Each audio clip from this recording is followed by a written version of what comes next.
If you want to hit your backhand slice with more spin, bite, and penetration through the court, then this is the video that you've been looking for.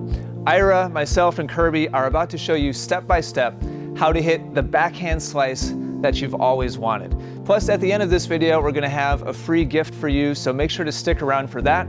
But for right now, let's get right down to business, showing you how to improve your backhand slice.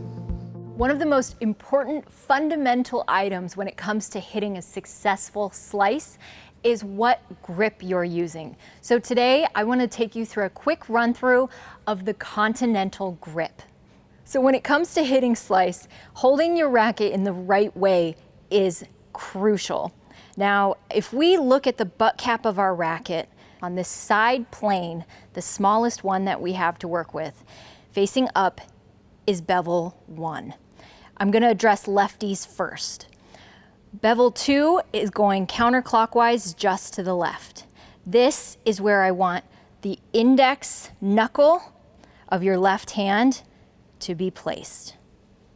For righties, we take a look at bevel 1, but this time we're going clockwise. So bevel 2 is just going to be one bevel to the right. We're taking the right index finger knuckle on top, and we're putting it in alignment with that bevel. Not completely on the side, but instead just edged off to the right. Now this can be a pretty uncomfortable grip if it's a new grip to you, but with time, you will find your comfort level and see how crucial it is to hitting a successful slice.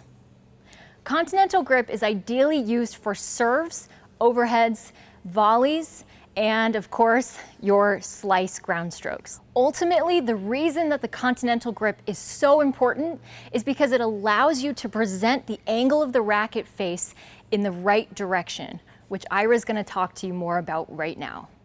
In the last video, Kirby talked about the Continental Grip and the benefits for the backhand slice. In this video, I'd like to share a little bit about how important the angle of the racket face is upon contact. The vast majority of people, when attempting a slice, are way too open. And what I mean by that is the angle of the racket face, instead of being perpendicular to the ground, is almost past 45 degrees. And what happens is that results in the ball going too far up, having some backspin on it, but then just kind of sitting on the other side. You'd actually be surprised if you were to go to YouTube and look at a lot of slow motion footage of backhand slice. You'd notice that upon contact, the racket face is almost perpendicular to the court. And so what that results in is a nice line drive slice. Now, that's not the only way to hit a slice. It really depends on what situation you're in at the moment you decide to hit a slice. If you want to hit a low driving slice, you'd want to have your racket face a little bit more perpendicular. However, if you're looking to save yourself some time, you'd want to open your racket face up a little bit in order to achieve some height and give yourself time to get back into the court. So just keep this in mind, that the racket face is primarily more closed than not. And the real issue that we have to look at is what Ian's going to talk about next, and that is the racket path and how it moves through the slice. Now that Kirby has pointed you in the right direction with what grip to use, and Ira has talked to you about the angle of the racket face at contact, which are two really vital elements to hitting a good backhand slice, now I'd like to talk to you about what actually makes the backspin in a backhand slice, or any slice, and that should be the overall direction of the racket. A lot of players misunderstand what they see on TV. They see players finishing with a really open racket face, and they assume that halfway in between at contact, they're probably at 45 degrees, and that's what's making the spin, is they're opening the racket and really kind of cutting underneath the ball. And that's not at all what's happening. As Ira correctly pointed out in the previous part of this video, at contact, the racket is very close to perpendicular, depending on exactly what type of trajectory you're trying to hit. And so what makes the spin is the U shape that you see high-level players using. They'll begin their swing with the racket up above their shoulder, depending on the height of the shot they're about to hit.